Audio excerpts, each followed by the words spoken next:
This program is presented by University of California Television. Like what you learn? Visit our website or follow us on Facebook and Twitter to keep up with the latest UCTV programs.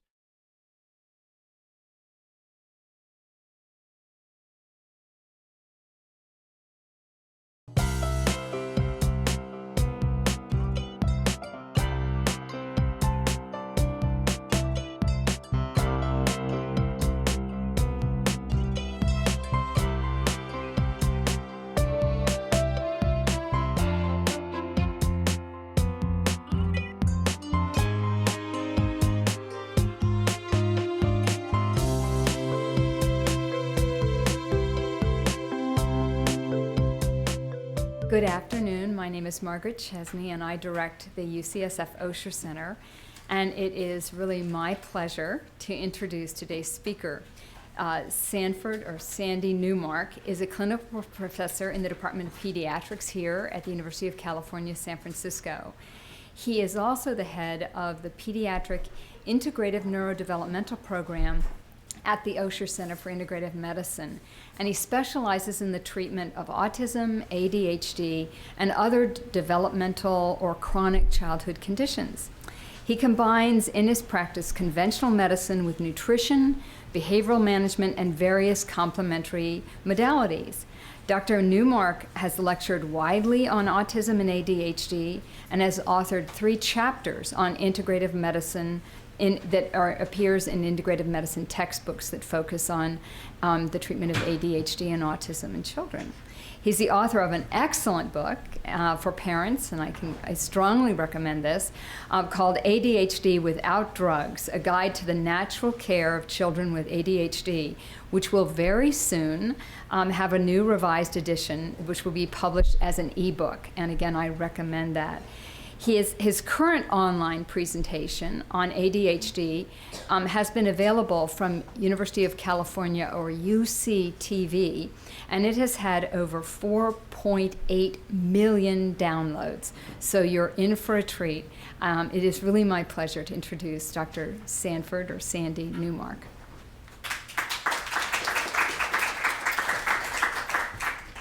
Thank you all for coming. I think ADHD is extremely important topic, not just because it is now one of the most commonly diagnosed childhood problems, but because I think the way we treat and diagnose ADHD really shows how we see and care for our children in our society. It's kind of a marker for that. So let me get going with the presentation. I will be happy to answer questions at the end, but we'll do it then. So here's the numbers of psychostimulant use and things like Ritalin in the United States. I gave this lecture a few years ago, and it said, why do 2.7 million children need Ritalin? Now it's 4.2 million. I was kind of hoping 3 years ago that this would have tapered off, but it did not. This is how it looks on a graph, and you can see how stunning the increase in the use of psychostimulants and the diagnosis of ADHD is. In 2012, we found out that 11% of children and almost 20% of high school boys have received the diagnosis of ADHD.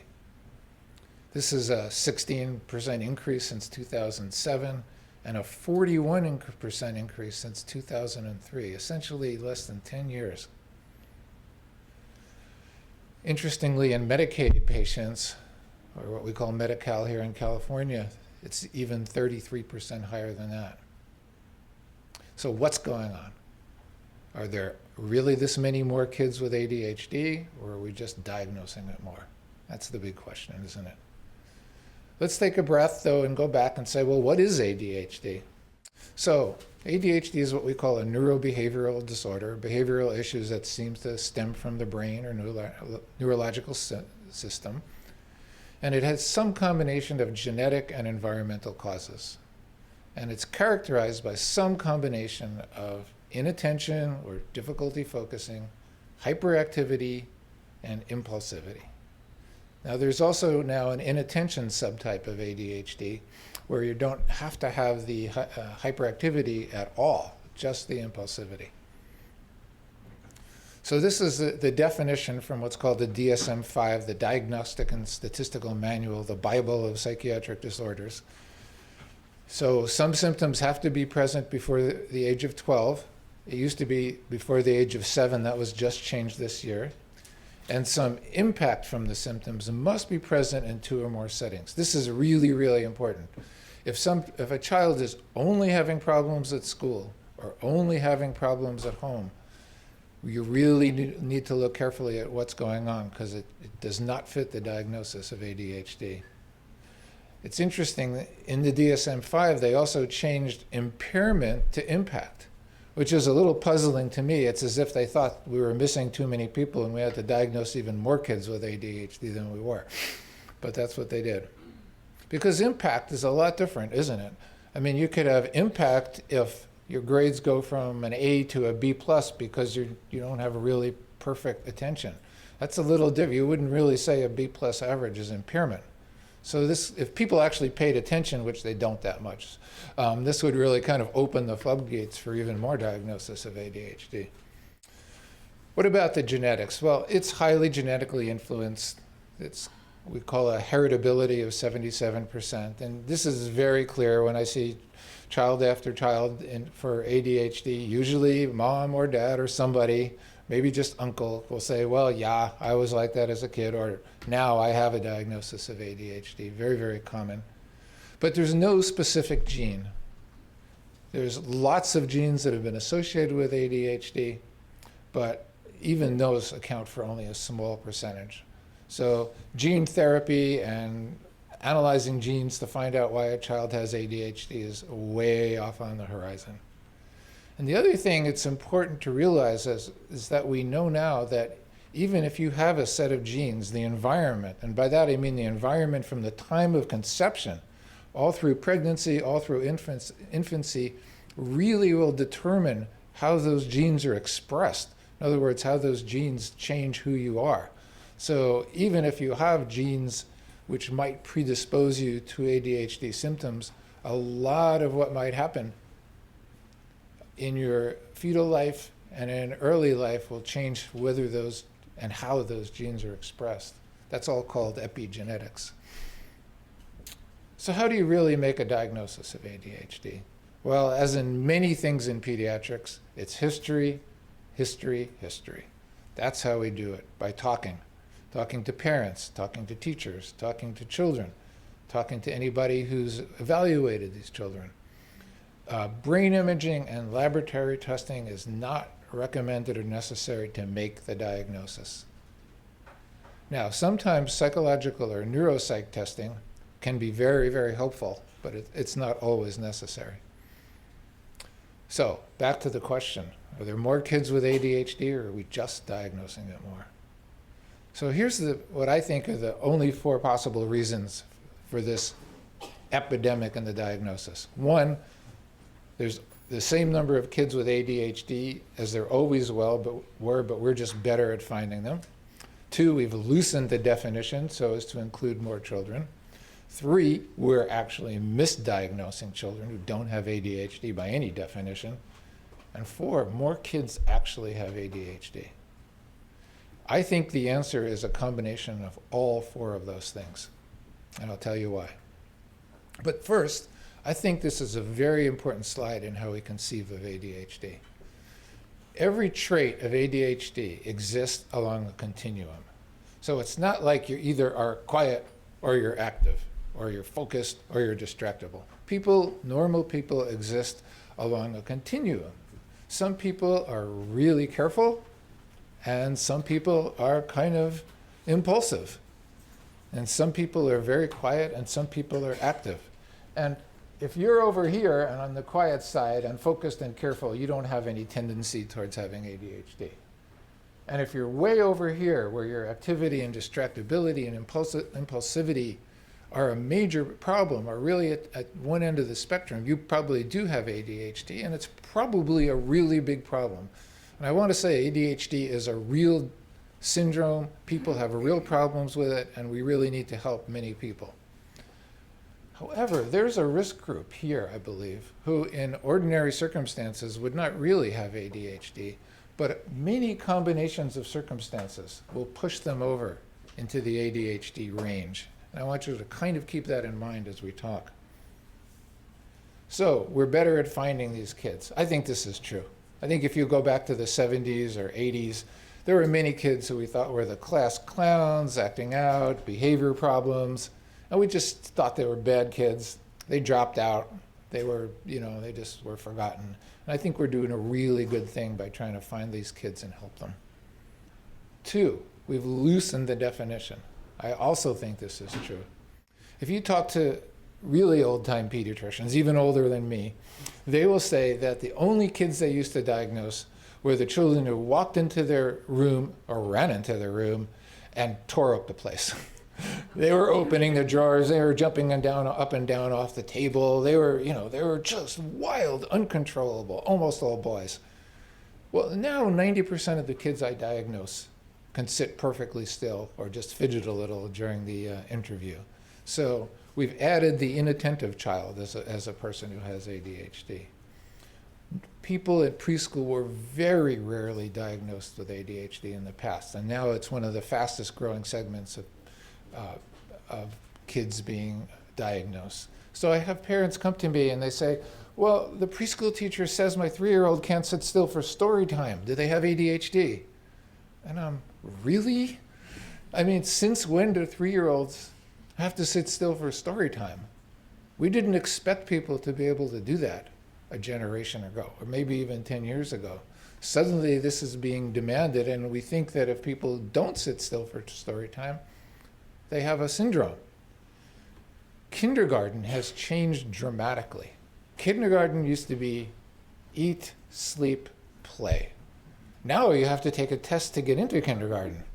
And you have to be able to focus and concentrate well enough in kindergarten to learn to read and write. And if you don't, you're going to be diagnosed with a problem. Well, some kids just aren't ready for that. And I'll show you later some proof of that. So this is a way we've widened the definition by taking kindergartners who are not yet ready to read and saying they have ADHD. I think we're just flat out misdiagnosing a lot of people. We have inadequate evaluations. We have schools, because of testing standards, are demanding treatment. There's a really interesting new book called The ADHD Explosion that just came out by one of our own UCSF professors, where they showed that in places where Teach for the Test, where No Child Left Behind stuff was implemented, the rate of ADHD went up. So when schools had to, for their own survival, had to have kids pass tests, the rate of ADHD diagnosis went up. We have stressed parents who don't have time to parent because they're working, have two working family parents, and they have one-parent families, and when are they going to have the time to work with kids? And we are a pharmaceutical society. For us, a pill is where we want to go. Easy solution. So these are some of the things that can be misdiagnosed as ADHD, and the list is long. Emotional problems like depression or bipolar disease, anxiety. Anxiety is really a big one. Anxious kids can look like they have ADHD. And learning disabilities, we'll talk a little more about that. Learning disabilities are very often misdiagnosed. Gifted children can be really bored and look like they have ADHD. Just intense, difficult kids. Kids who are victims of sexual or physical abuse, or even PTSD, kids who've witnessed violence can act like they have ADHD. Kids who have sleep apnea, where they can't breathe at night, they're snoring loudly. So it's really important to get a history and see if kids snore and act like they can't get their breath at night, that can be the issue. And being young. Born in the wrong month. This is one of my favorite slides in the presentation. So it turns out if you were born in August rather than September, you are more than 2.5 times as likely to be diagnosed with ADHD and treated with medication. Why is that? Because you're the youngest kid in the class. This study was repeated in Canada. The exact same thing was found. In Canada, girls who were born in December rather than January are 70% more likely to be treated with medications for ADHD. So apparently we are just not even distinguishing somebody who's sort of young and immature from somebody who has ADHD. The author of this first study estimated it could have caused 900,000 inaccurate diagnoses. They repeated this study in Iceland, and they found that the whole youngest third of the class was 50% more likely to be diagnosed and treated with ADHD. So we are just not allowing for normal variations in childhood development. This slide shows that you can have learning disabilities by themselves, learning disabilities and ADHD, or just ADHD. And that can be kind of difficult to tease out. So if a second grader is not able to learn to read and write and is also kind of hyper and not paying attention, well, is it the learning disability? Is it ADHD? Is it both? And that's where you really need your psychologist to do what we call psychoeducational testing, or at a higher level, neuropsych testing, to try and help figure this out, because it's important. Because the treatment for ADHD and the treatment for learning disabilities are, of course, very different. I happen to think that a lot of intense children are misdiagnosed as having ADHD. This is the kid who does what he or she wants to do when he or she wants to do it, and that's how it is. The difference between that kid and the kid with ADHD is the intense child, if he or she feels like doing math for 3 hours, will do it. Or if it feels like sitting down and doing reading or their homework for an hour, will just do it easily, without difficulty. And that's not true of the ADHD kid. So intense children can be easily misdiagnosed because they're not doing their work, and it's easy to say, they have ADHD. Here's another kind of demonstration of how inaccurate our diagnosing of ADHD is. This is the percent of kids on medication by state. And notice that there's this dramatic difference between states for no apparent reason. So for example, Indiana, right here, has a 10% rate of kids on medication, which means almost 20% of their kids are diagnosed. Illinois, right here, only has a 4% rate. They're right next to each other. There's no plausible biological reason why Indiana should have so many more ADHD kids than Illinois. Thankfully, California here only has 3%, so we're one of the smallest in the nation. How should you do an ADHD evaluation? Well, for me, it's a 2-hour thing. I make 2 visits, see the patient for an hour, I get some labs, which I'll talk to you about later, and then I do the things you see here.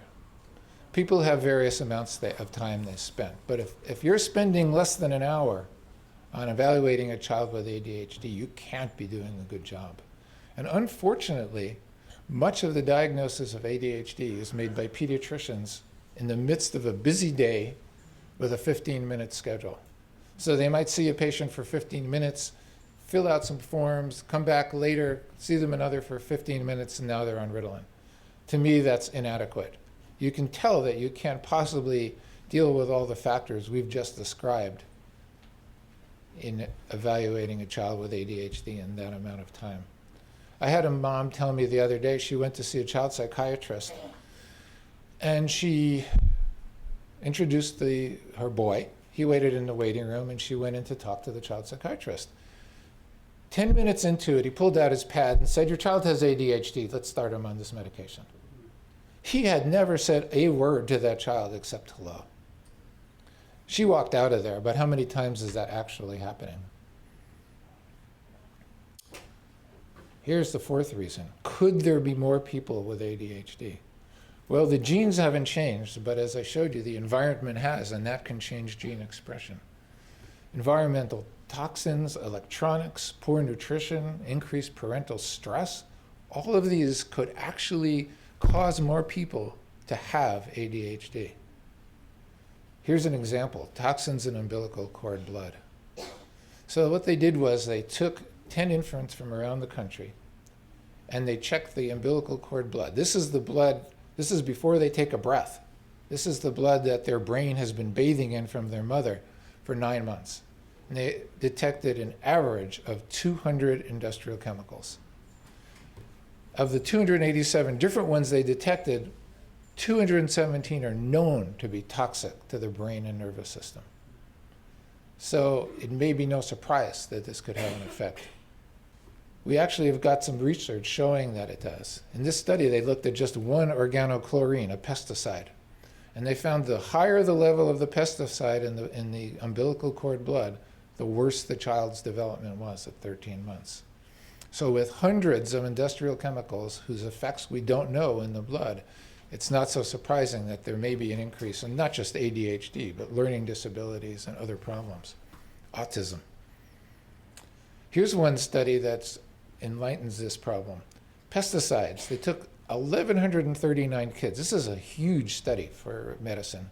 And they just measured the amount of pesticides in their urine, which represents pesticides that they ate recently. For the most commonly detected one, the children with higher than average levels had twice the odds of having ADHD.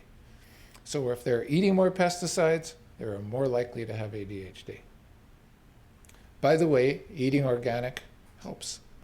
People who eat organic fruits and vegetables, the pesticide levels in their urine drop by about 80%. So that's a good thing to do. There's another kind of pollutant. They're called persistent organic pollutants. This is dioxin and other kind of things that come out of smokestacks, industrial smokestacks and factories.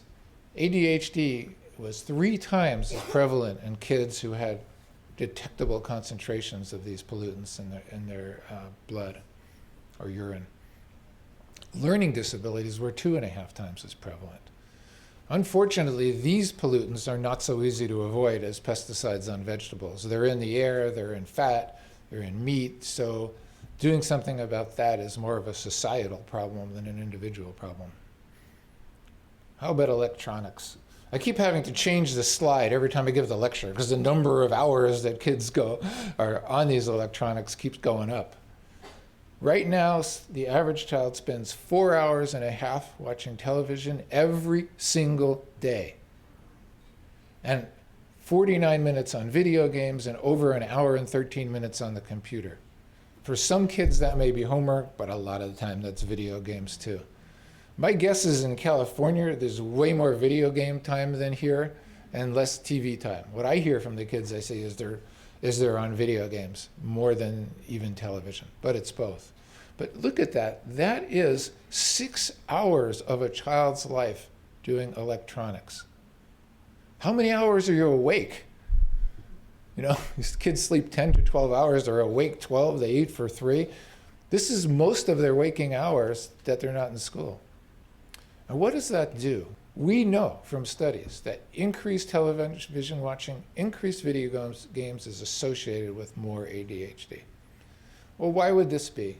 Well, a child who is on these electronics, getting constant, loud, flashing lights and sounds as feedback every 5-10 seconds, this is going to change how their brain is perceiving things. And how does that same child then pay attention when he's in a quiet class with a teacher talking in a normal voice? There's no bells, there's no whistles, there's no, oh yeah, you won. This is, so it's really difficult. So maybe it's no surprise that with toxin exposure, massive amounts of TV and video games, poor nutrition, which we will get to, and parents who have less time to deal with this all, that more kids have ADHD, or at least symptoms that are like ADHD. And remember that chart again. That child who's over on the left-hand side of the chart, who has no tendency toward impulsivity and attention problems, they could probably play a lot of video games and eat not very good food and be exposed to chemicals, and they're probably still not going to have ADHD. They're okay. But you take that whole risk group, and they could really have a problem. So, all these kids have ADHD. Why don't we just treat them all with medication? Why am I here talking to you about an integrative approach? I want to say that medication can be very effective for those kids who truly do have ADHD. And I use them frequently in my practice when I need to. And I think they're overused, but they do have their place. So I don't want to act as if nobody should be on ADHD medications. For some kids, they're a lifesaver. About 70% of time, they're effective in the short run, and they can significantly improve school, home, and social success. But they really do have side effects. And what I worry about is long-term studies have not really addressed what happens to a developing brain when these kids are on these medications for 5, 10, 15 years. We just don't know. So these are some of the side effects. The decreased appetite is almost universal. The other ones occur at varying frequencies. I see more subtle effects that worry me, though. Kids who are just not themselves. Yes, they're doing better in school. Yes, they're quieter. Yes, they're getting into less trouble, but it's not my child. She's lost her spark, her joy. And this worries me, because what are we doing to a child when this happens, when they're 6, 7, or 8, and if we just keep the child on these medications till they're 18? The next question is, I said they are 70% effective in short-term studies, and we have hundreds of short-term studies, right? I mean, the pharmaceutical companies love to do these short-term studies because they're easy and quick, and you give a placebo, you give the drug, the kids do better. But what about long-term outcome? I mean, isn't this what we really want to know? We don't want to know how they're doing for 3 months. We want to know how these kids are going to do. Actually, studies that really randomized treatment groups have not shown really positive effects on outcome. The biggest study, the multimodal treatment study of ADHD, the MTA, they took 579 children, huge study for this kind of thing, and they randomized to either get medication alone, medication plus some behavioral treatment, just behavioral treatment, or whatever happened in the community. And at 14 months, both medication arms were superior. So these kids were doing better, the ones who took medication or medication and behavioral. And everybody was like, okay, we solved the problem. You know, the drug reps were in my office waving their studies around, and okay, we don't have to worry about anything else. Well, a funny thing happened. The randomized part of the trial ended, and they followed these kids along. And by 24 months, only 50% of the positive effect was there. And at 36 months, there is no difference between these groups on any measures, whether they're taking medication or they weren't taking medication. And nobody really knows why. Is it because the groups sort of intermingled and the ones who were taking stopped, the ones who didn't started? Was it because the medication was no longer effective because people weren't increasing the dose? Did kids develop a resistance to the medication? Nobody really knows, but that's the information we have so far. An interesting sidelight, they followed these kids 8 years later because many people who really support the use of medications in children said, these medications are going to keep your ADHD kids from being drug abusers. And that was sort of the orthodox line for a long time. Well, it turned out that this study and a couple of others show that giving psychostimulants does not change the risk of kids with ADHD becoming substance abusers. Didn't make it worse, as some real major anti-Ritalin groups felt, didn't make it better. And this has been shown by a couple of studies now. So that's not a good reason to give stimulants. Here's another study where they gave preschool children stimulants, and in the short term, they all did great between 3 and 5. And then they looked at them at 10 years old, so at least 5 years later. 75% of them still had ADHD, which is no big surprise. But as you can see, 79% of them taking medication had ADHD, and 73% of them not taking medication had ADHD. And the symptoms were just as severe whether they're taking medication or not. So again, this long-term study failed to demonstrate a positive outcome. And that's been the case for most of the studies that have been done. So some kids need stimulants, for sure, but many of them don't, even if they're diagnosed. So what's an integrative approach? An integrative approach is that it's important to look at the whole child, not just a set of symptoms we're trying to fix, but a child in the context of friends, family, community, school, and to realize that sometimes changing that milieu, that community the child lives in, is more important than any medicine or even any herb or dietary supplement. So what do I do? First of all, I look at nutrition, basic principles. I look at the possibility of food sensitivities, certain nutritional supplements, parenting skills, school, and then some alternative therapies. We actually won't even have time today to go over all the alternative therapies. There's so much more simpler things you can do. So I'm going to go to food sensitivities first and elimination diets. It turns out that many kids with ADHD are sensitive to certain foods. Not allergic. They don't necessarily have food allergies, but they're sensitive. And these foods actually make them more hyper, more impulsive, and less able to focus. In this study, they took 100 children and they put 50 of them on a very strict diet. You can see what it is there. Rice, meat, vegetables, pears, water. How they ever got these families to do it is completely beyond me. This was in Belgium. Maybe people are way more cooperative in Belgium than they are here. But I mean, I can't even imagine this strict a diet in this country. But anyway, they did it for 5 weeks, and 78% of the children had a 40% improvement in their ADHD rating scales. That's the kind of improvement you get when you do stimulant trials, when you give Ritalin or something like that. That 40% is what you would expect. So that's really a big study, a big number. Now, the person who assessed them for ADHD was blinded, didn't know whether they were which arm of the study they were in, but the parents and teachers did. So it's not our gold standard double-blind placebo-controlled study that we like in medicine. But they do a second phase. And in this one, it was the double-blind placebo-controlled trial. And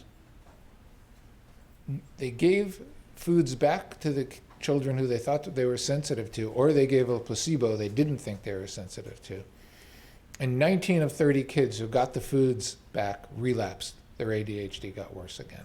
And this was in a double-blinded fashion. Now, you might think that that's only one study and it doesn't really prove that much, but they've actually repeated this study since the 1980s. Almost the same study in 1985 in the journal Lancet, in 1993 in a major pediatric journal. So they've been doing this study over and over, and yet nobody knows anything about it. So here's one of them, 78 children, few foods diet, 59 improved, second placebo-controlled study, same thing happened. They've also done studies. One of the biggest ones is artificial colors, flavors, and preservative. These things make normal people more hyper, normal children. In this study, a beautifully double-blind placebo-controlled study, kids got a diet without any of those things and then a drink that either had them or didn't have them.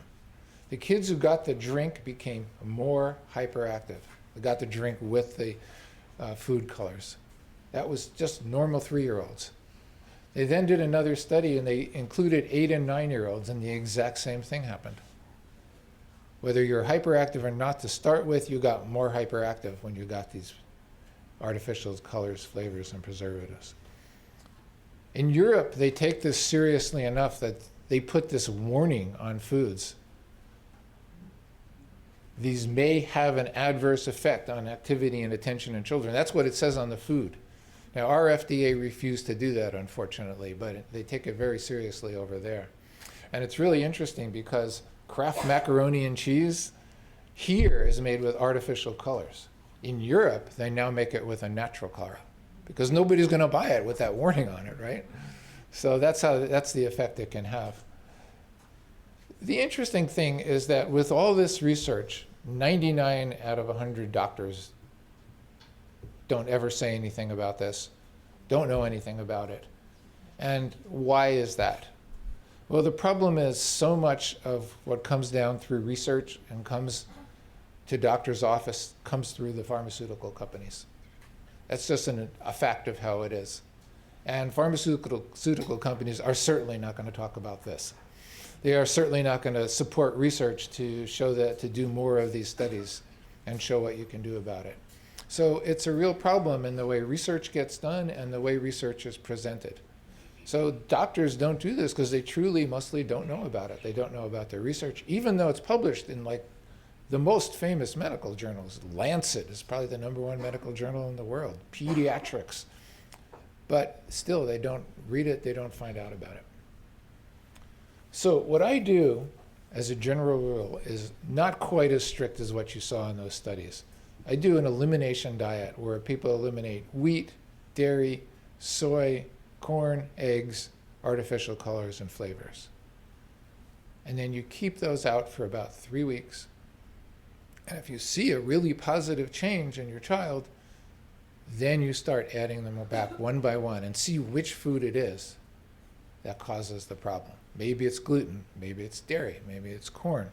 By the time you're done, hopefully it's just 1 or 2 things which you can then avoid either completely or mostly depending on the child. So I do this in many, many children with ADHD. And I would say 1/3 to 1/2 of these children have significant to dramatic responses. And my question is, if that's true, why not give any child who's a candidate a chance for that? Wouldn't it be better to avoid a food that's causing ADHD symptoms and have to take drugs for the next 10 years?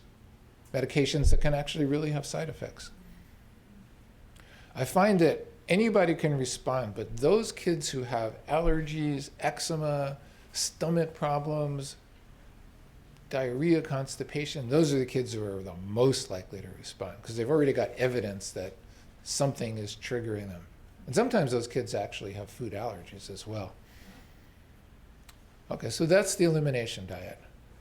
What about just basic nutrition? When did Pop-Tarts become breakfast? If I were to ask you to remember one thing about children's diets, it would be the glycemic index. How many people know what the glycemic index is? Good, most of you.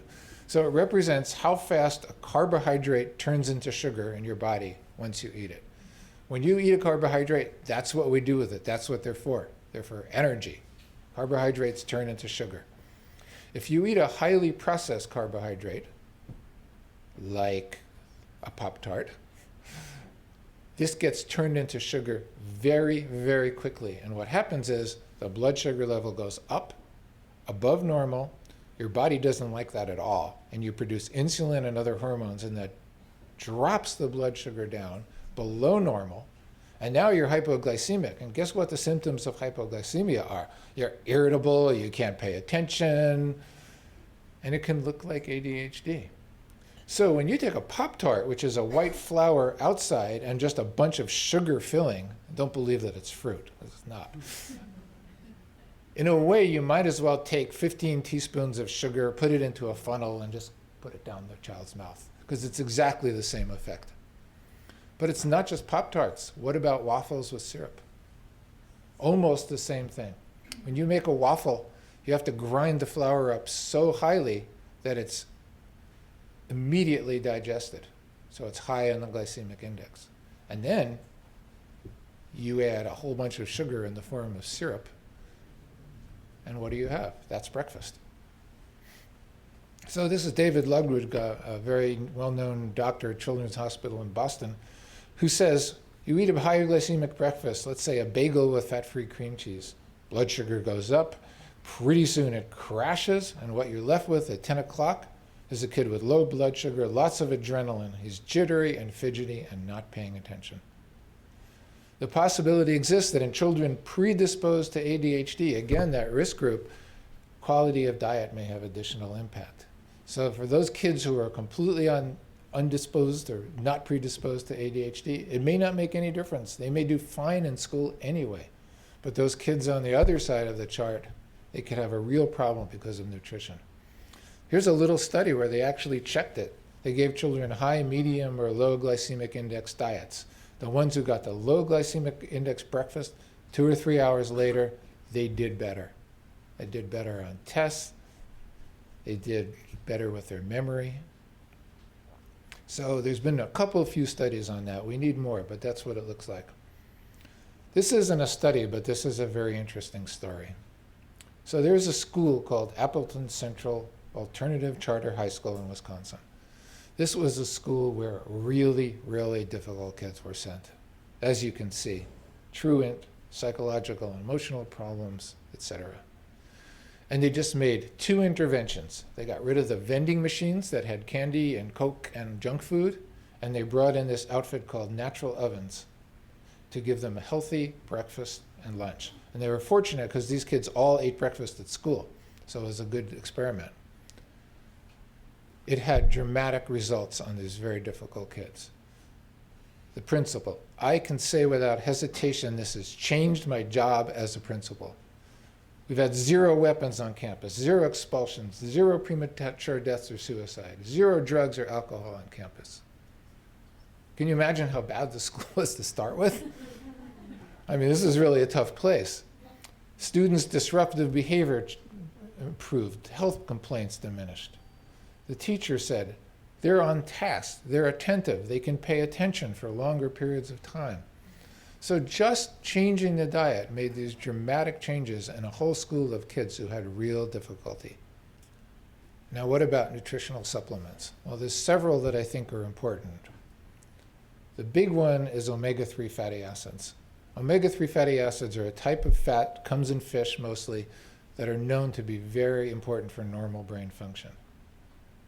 And what's interesting is kids with ADHD have lower levels of omega-3 fatty acids in their blood than kids who don't have ADHD.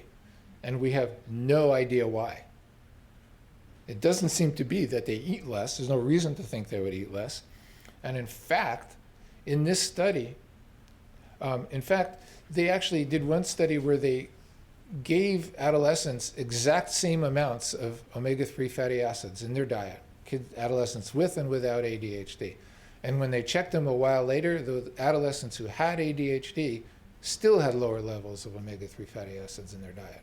So it wasn't how much they were eating. It's something about how kids with ADHD digest or metabolize fish or other omega-3 sources that is different. So there have been a lot of studies of, well, what happens when you give kids with ADHD fish oil or omega-3 fatty acids? Most of these studies were small. Most of them were positive, meaning you saw a good effect, although not all of them were. So what they did was what we call a meta-analysis. That's when the statisticians take all the studies, evaluate them for quality, and put the statistics from all the studies into one big box so it can have more impact. And when they did this meta-analysis, they found that omega-3s were modestly effective in the treatment of ADHD. In fact, about 40% as effective as psychostimulants. Now that's a pretty big number to me. When you can give something that is inexpensive, very safe, has generally positive health effects, and is 40% as effective as a medication like Ritalin, seems like kind of a no-brainer. So I have all my children who have ADHD. I advise them all to take omega-3 fatty acids. Now there's a lot of unanswered questions about this because we don't have as many studies as we'd like to. What's the right dose and how does it vary by age? I wrote down here for you the dose that I recommend. It kind of comes from a lot of the studies that have been done. What are the ideal ratios of the 2 major fatty acids, which is EPA and DHA? I like more EPA than DHA. Are all brands the same? No, I think you need to be careful. And finally, how do you get your kids to take this stuff? It can be difficult. The one pearl that I will tell you is those little gummies or the little tiny chewable balls of omega-3s, they have almost nothing in them. It would take 16 or 20 of those to get my recommended dose of omega-3s, 16 or 20 of a day. So it's a problem. For most little kids who can't take capsules, they need to go to a liquid. And there's some on the market that are actually pretty decent tasting. Most of the kids will take them, not all of them. It also turns out that iron deficiency can be related to ADHD. When we measure iron in children, you can just get a blood count, and that tells you the amount of iron in the red blood cells. And that's normal in kids with ADHD and by and large. But when we measure their circulating iron, which we measure in something called ferritin, kids with ADHD had half the ferritin levels of kids without ADHD. And many kids with ADHD are actually truly deficient in circulating iron. Most studies did show that, although not all of them. Recently, they actually did MRI studies where you can use MRIs to actually look at how the brain is using iron. Amazing. And they found out that kids with ADHD do not metabolize or do not use iron in their brain the same way that kids without ADHD do. So that really confirmed that iron is very important in ADHD. In this little study in 2008, they actually took kids whose ferritin was less than 30. And by the way, that's 2/3 of the kids I check. Their ferritin is less than 30. And they treated them for 12 weeks with either iron or a placebo. And the two major ADHD measures that they used, those kids got better. They got better significantly compared to the placebo group. So that was just iron treatment. So I recommend measuring a ferritin level in all of these children. Now that's not the same as just getting a blood count, because the blood count will look normal. Zinc is another one that's been shown to be associated with ADHD, although not quite as strongly. But several studies have shown that low zinc levels can be correlated with ADHD. In this one, they took a number of patients who were actually taking Ritalin, and they either gave them zinc or a placebo to add to the Ritalin. And in the kids who got the zinc, they did much better on tests. Their ADHD improved more. That's what it looks like on a chart. That's the parent ADHD rating scale, and the black is the kids who got the actual zinc. And that's the teacher scale. So their ADHD symptoms went down. And another interesting study here in the United States, giving 30 milligrams of zinc reduced the amount of stimulants, this is Adderall, that they needed by almost 40%. So that's really a big deal, because when kids are taking medication, the side effects are highly related to the dose. So if you can make the dose go from there to there by giving zinc, that would be a great thing. So I think it's worth checking and treating kids who are either deficient or low normal. There's also been several studies about magnesium in ADHD. Unfortunately, they're not very good studies. They don't have control group, so it's a little hard to tell. And honestly, most of the kids, almost all of the kids I check here have normal magnesium levels, so I don't do that test anymore here. This is an interesting study where instead of just doing one thing, they gave children with ADHD, 800 children, omega-3s, a particularly good omega-6, magnesium, and zinc, no iron. And they followed them for 3 months. And they had dramatic improvements in their ADHD. This is their attention, this is their emotional problems. You can see how dramatically it went down. The light gray is girls, the dark is boys. And what I like about this study is it's actually more consistent with how you treat people in the real world. In the real world, you don't just take kids and give them one intervention like ferritin or fish oil and see them back in 6 months. You do a few things that make sense at once. Maybe not 20 things, I don't like to do that either. And so this did a few things that make sense together, and they got really good results. The next thing I want to talk about is parenting skills and school interventions. I think this is crucial. For many kids with ADHD, especially the hyperactive kind of oppositional kids, not so much your inattentive, quiet, dreamy boys or girls, but those hyperactive, oppositional, difficult kids, parents are just at their end of their rope. They don't know what to do. The kids are not cooperating, they're not doing well in school, they're arguing all the time, they're throwing temper tantrums, and none of the normal parenting things that they learned are working. They maybe even are doing the same parenting they did on their first child, which worked entirely well and it's not working, or that their friends are doing and they're not working. And they become very frustrated, angry, confused, helpless, guilty, and they end up often in a pattern that worsens things.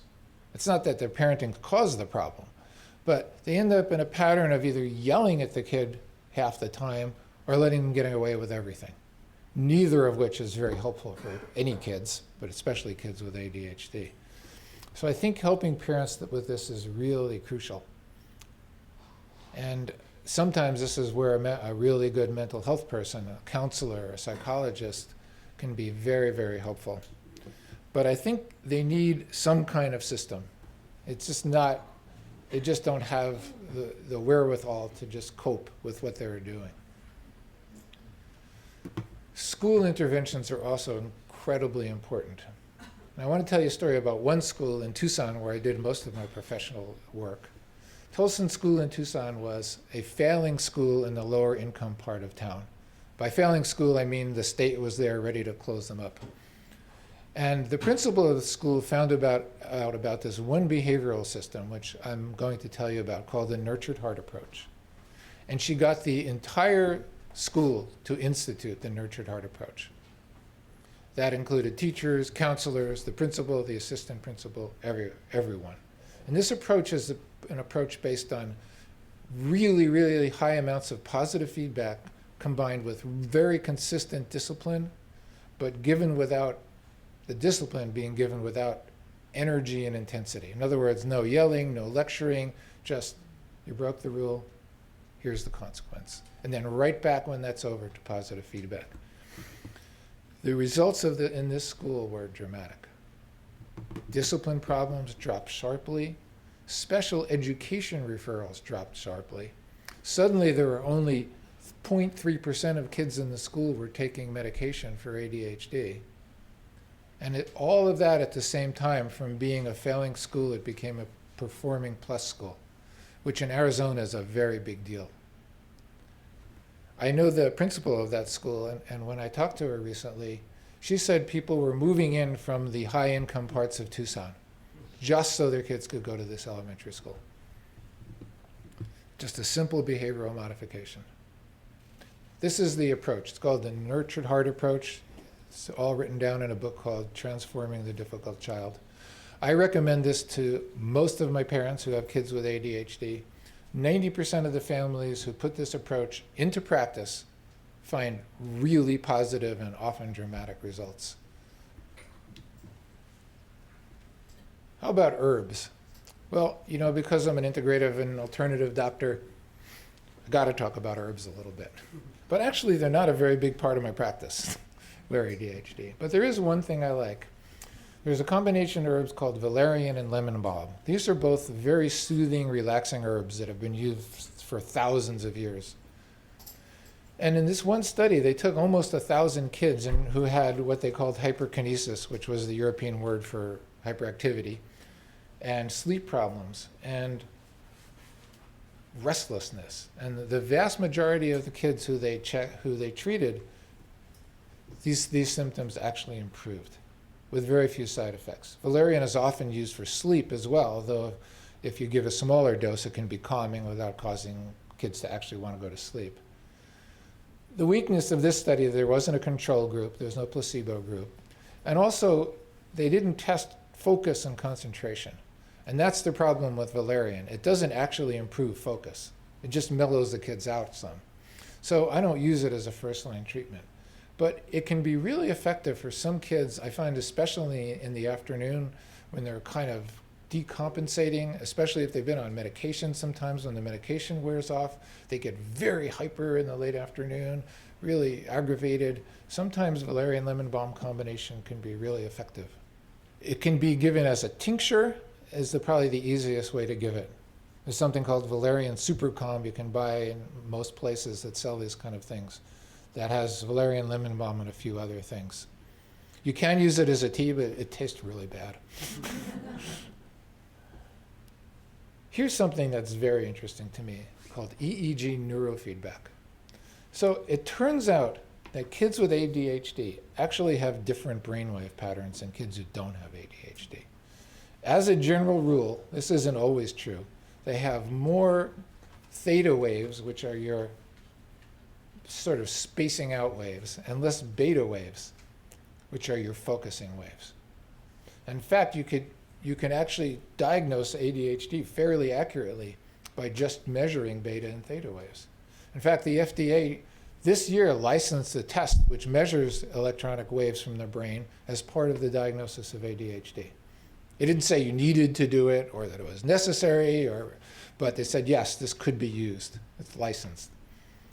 Well, that's pretty interesting, right? But what's even more interesting is that you can teach children to alter these brain waves. Kids can actually alter their own brain waves by using biofeedback techniques. There's been a number of studies about this. There's been some problems with the control groups, but overall, the people who look at this feel that the evidence is pretty strong that this can be effective, that kids can A, change their brain waves, and B, improve their ADHD.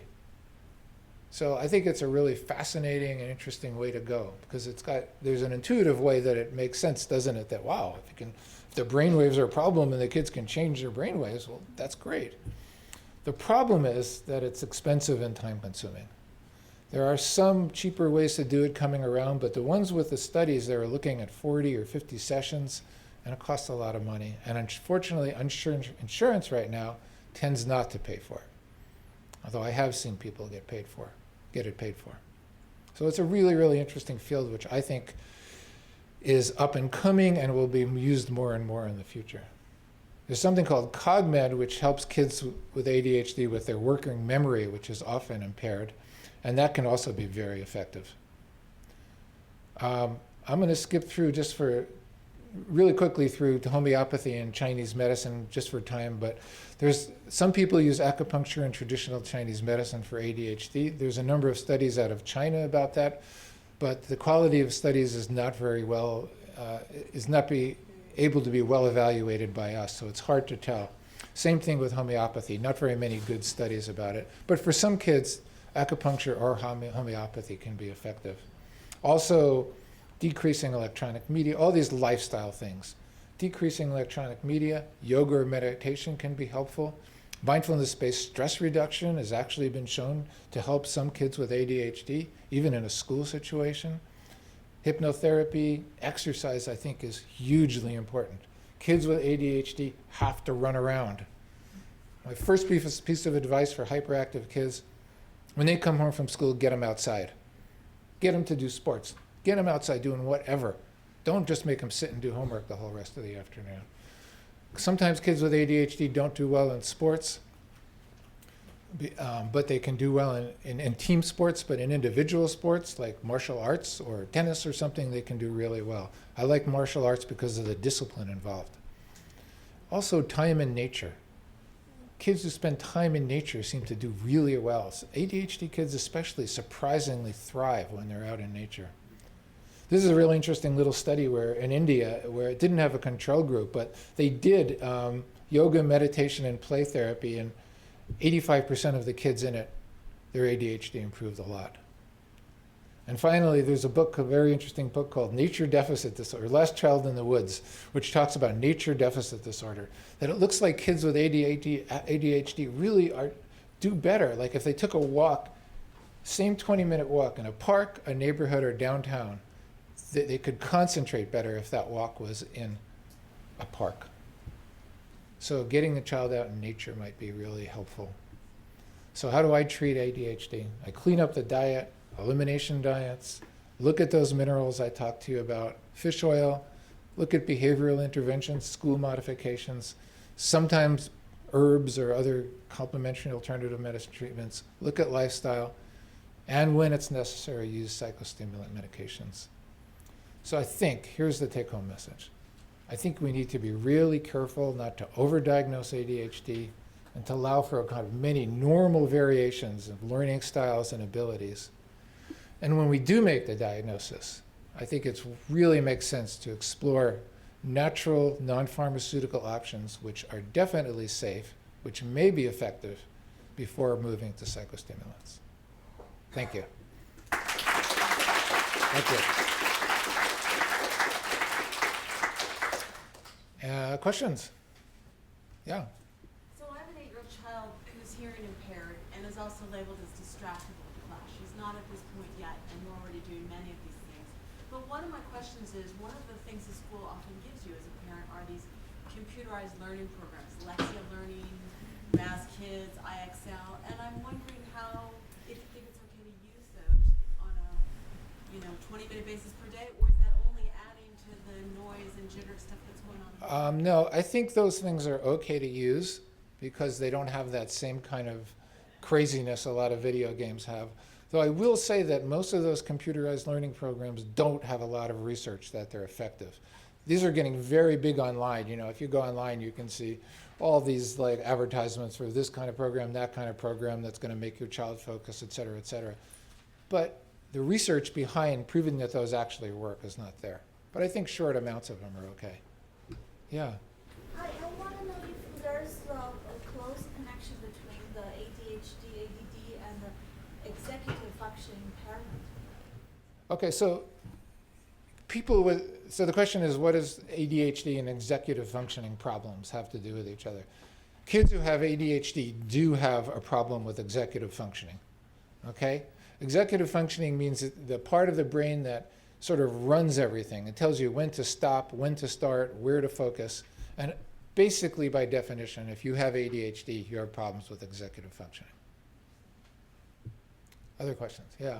Well, a superb presentation from my perspective. Thank you. And the question I have is about diet, because it's interesting that if you look at the U.S. diet, it's totally changed after World War II.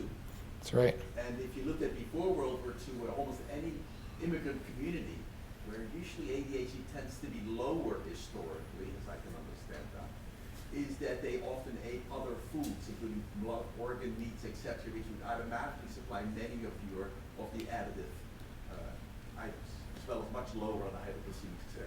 Great. I mean, we have changed dramatically. I don't know how many of you read any of Michael Pollan's books. So he's a great nutritionist. I highly recommend The Omnivore's Dilemma.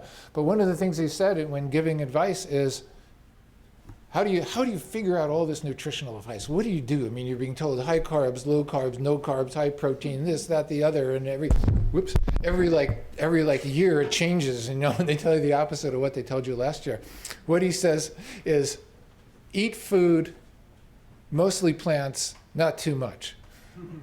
I mean, well, eat food. Aren't we always eating food? No, we're not eating food. We're eating processed stuff that used to be food in some percentage. And that's what happens, in answer to your question, when after World War II, when we stopped actually eating just real food. The other thing he says that's real funny is never eat anything your grandmother wouldn't recognize as food. And I would say somebody's grandmother wouldn't recognize as food, at least. So I think it's a big issue. Yeah, back. In the study that was looking at ferritin and zinc and omega-3 and found the lower levels in the Yeah. ADHD kids, were you measuring it on ADHD kids that are on medication? No, they were not measured with ADHD kids on medication. Okay, so it was truly just them and not a possible effect. It's a very good question. She was asking if these were kids on medication, and that's why. No, these kids were not on medication at the time of these studies. Yeah. So at one point you said you gave the omega-3 with zinc and magnesium, but not the iron. So at what point do you give? Well, that was just a study they did in Europe. It wasn't what I do. I mean, with me, I think it's very important with iron. You check the iron level, the ferritin level, and then you replace if it needs it. You have to be careful with iron. You can't just give too much. Some kids have something called hemochromatosis, and you could have dangerous levels of iron happen. So it's something that you need a doctor to work with you with. I mean, you can take the amount of iron that's in a multivitamin, but more than that, you have to do it. Yeah, back there. Yes, I have a question. Do you know of any effects of ADHD medications on growth or height? Yes, definitely. On average, if kids take medications over a number of years, on average, they may be about an inch shorter. Just 1 inch, yeah, on the average. Yeah. Do you have any specific recommendations about the video games with a kid that's already highly addicted? Yeah, cut them down. I mean, I have more parents tell me that video games not only take a lot of time, but their kids are worse when they're on them. I mean, it literally changes the rest of their life. But it's, I can't say in this day and age, say no video games. It's just not a realistic, for most families, it just doesn't seem realistic. But I would limit them and I would also make the child earn them. That's part of the nurtured heart approach I was telling you about. They have to earn, by their positive behavior, their privileges. And one of the biggest privileges in a child's life these days is video game time. So I would use it as a reinforcement, but not have the attitude of, oh, you automatically get it 2 hours a day or something. Yeah. You really are changing the model in the sense how pharmaceutical industry has represented this in terms of what to do. Yeah. Causality. The challenge I see is that to do that you have to rechange the parents' belief structure, and you have to teach them a series of skills, whether it's cooking, eating, and other behaviors. That takes a lot of time, and I don't see the 15-minute office visit doing that easily. No, it doesn't. I mean, I'm very fortunate. I work at Osher Center for Integrative Medicine, where I get these kind of hour visits, 40-minute follow-ups, where I can do this kind of thing. It's a very difficult, and I don't mean to criticize pediatricians because they're stuck. You know, they may be working in an HMO or a big office practice, and they don't have the time to teach parents and to work with them. But I think it's something we have to change as a society before we end up with 40% of our children on medication instead of 20 or 10. Yeah. You kind of took the words out of my mouth, because my question was going to be, I think my child has what we just talked about. When I try to bring up the issue with the husband, he tells me I'm crazy. The child is 11 years old, who, on top of what I think she has sustained head injury by falling from a tree, Mm-hmm. but she's functioning well, she's in school, she has no physical disabilities. So what do I do to start the process? Well, you have to find a doctor who has an integrative approach. Somebody will take the time to really look at this kind of more holistic approach. Yeah. Have there been any studies about trauma and any of this? There's been a recent study showing that early childhood trauma of psychiatric nature increases the risk of ADHD. Is that what you're talking about, or you're talking about physical trauma? And witnessing domestic. Oh, yeah. There's actually just something came out recently showing that this increased the odds of ADHD. Yeah. Is there any way we can get a copy of your slides?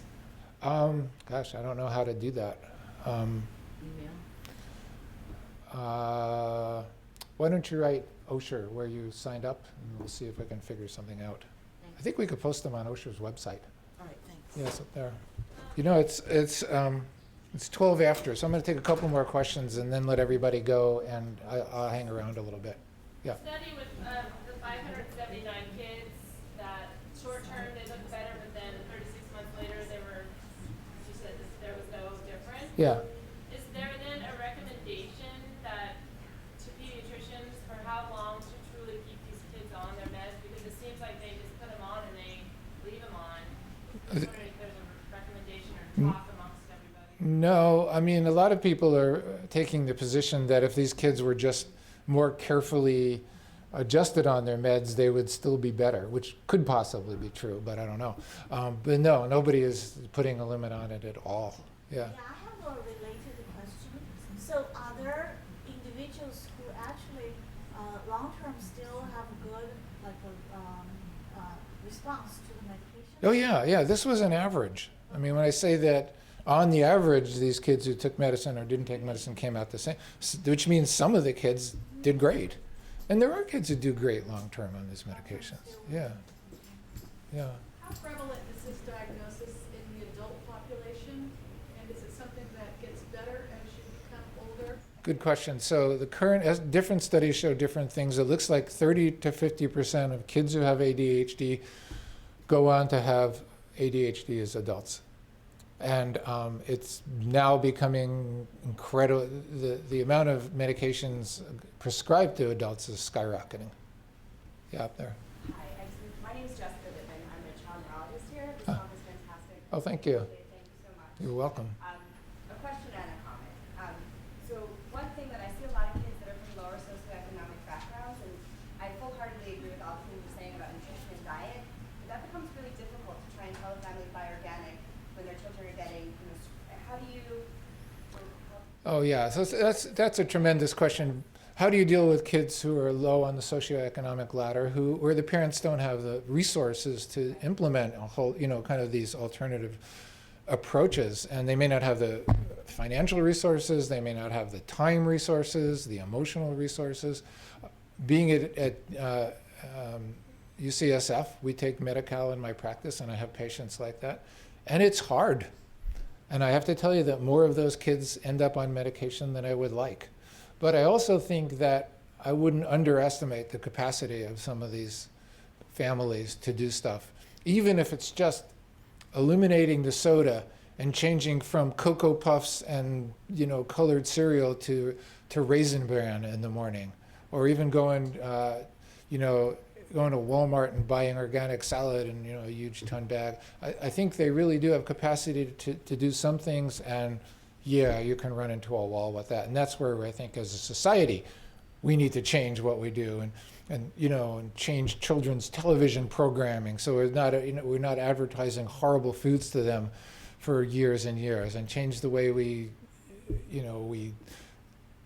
promote video games, et cetera, et cetera. And the other just quick comment I wanted to make, I love that you included sleep. I think that's a huge part of this, and not just the snoring. I would say any sleep problem, restless sleep, inadequate sleep, difficulty falling asleep, staying asleep. Because I see a lot of that in my practice because I see kids with sleep difficulties, and I think that's just a huge component to look at. So thank you for including that. Right, thank you. I agree. Sleep is huge, and it's not just sleep apnea. Many of these kids play video games until the minute the light goes off, and you can't go to sleep. If any of you ever watched an exciting basketball game until 11 o'clock at night, and then you try and turn off the light and go to sleep, well, you can't. You can't. That's not how we were made to go to sleep. So working on that can be very helpful. All right, I think I'll call it now, and I'll hang around a little bit. Thanks again.